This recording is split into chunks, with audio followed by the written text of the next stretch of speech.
တန်နာကဒီနေ့ဒီညီမလေးမေးထားတဲ့ comment လေးကိုဖြည့်ပေးမှာဖြစ်ပါတယ်အမကြီးစောက်ဘက်ချန်ကြီးရမ်းထွက်လို့တဲ့ဘယ်လိုမျက်နှာတစ်စီလေးသုံးပါမလဲအဲ့တော့စောက်ဘက်ချန်ထွက်တဲ့လူတွေကကြတော့ရိုးတာမမျက်နှာတစ်စီလေးသုံးလို့မရပါဘူးစောက်ဘက်ချန်ထွက်တဲ့လူတွေသုံးတဲ့မျက်နှာတစ်စီကအဓိကဘာဖြစ်ရမလဲဆိုရင် oil free ဖြစ်ကြမယ်အဆီဓာတ်လုံးဝမပါရဘူးနံပါတ်2အချက်ကနီယာစီနမိုက်ပါတဲ့ဟာဖြစ်ကြမယ်အလိုဗီရာပါတဲ့ဟာဖြစ်ကြမယ်သို့မဟုတ် tea tree ပါတဲ့ဟာဖြစ်ကြမယ် gel type ဖြစ်ကြမယ် non cosmetogenic ဖြစ်ရမယ်ဘာဖြစ်လို့လဲဆိုတော့ cosmetogenic ပါတဲ့ဟာတွေကြတော့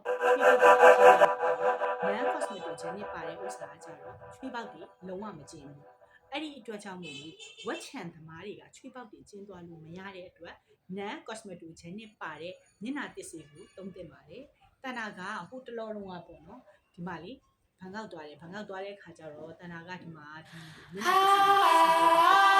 အဲ့ဒါလေးဝင်လာတယ်ရုပ်စာချက်တက်တဏ္ဍာ3နေရာကုန်တော့မယ်ပေါ့နော်အဲ့တော့ဒီရုပ်စာလေးသုံးတာတဏ္ဍာတော်တော်လေးအဆင်ပြေတယ်သူ့ရဲ့မှာကြတော့လေ pro amino acid ပါတယ်အဲ့ဒီအတွက်ကြောင့်မို့လို့တဏ္ဍာတို့နဲ့လည်းအရင်အဆင်ပြေတယ်ပြီးရဲ့အခါကျတော့ तू ကလိမ့်လိုက်ပြီဆိုရင် gel type ဖြစ်တဲ့အတွက်ကြောင့်မလို့အစီပါဝင်မှုလုံးဝမရှိဘူးပေါ့နော်ဝက်ချန်သမားတွေအတွက်တိတက်ထုတ်ထားတာဖြစ်တဲ့အတွက်ဒီလိုမျိုးဥစ္စာလေးလိမ့်နေဆိုရင်လည်းအဆင်ပြေပါတယ်နော်ဒါဒီ simple ကိုတဏ္ဍာကြော်ညာပေးရမှာမဟုတ်ဘူးနော်တဏ္ဍာပတ်စံတွေဝယ်သုံးတာအဆင်ပြေလို့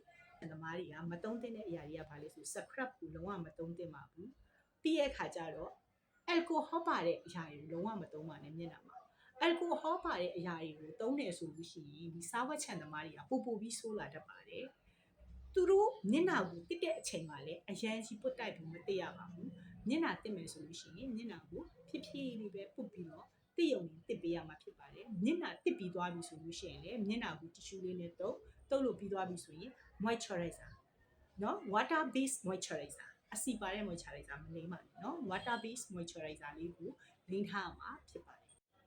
အဲ့တော့မျက်နှာတစ်စေးကအခုနတဏ္ဍာပြတဲ့ simple မျက်နှာတစ်စေးမှမဟုတ်ပါဘူးတခြားမျက်နှာတစ်စေးတွေသုံးမယ်ဆိုလို့ရှိရင်လည်းရပါတယ်တဏ္ဍာပြောတဲ့အချက်အလက်ပါတဲ့ဥစ္စာကိုဘူးမှဖတ်ကြည့်ပါနော်ဘူးမှလေတိလားဘူးမှဘယ်ဘူးမှပဲဖြစ်လေတကယ်ကောင်းတဲ့ပစ္စည်းတွေအားလုံးက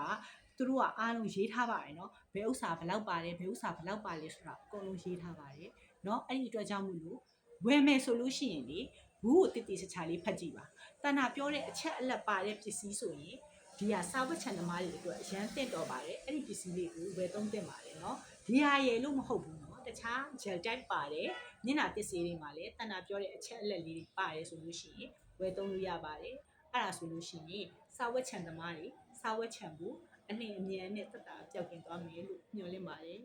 ကြည့်ရှုသူအားလုံးကိုကျေးဇူးတင်ပါတယ်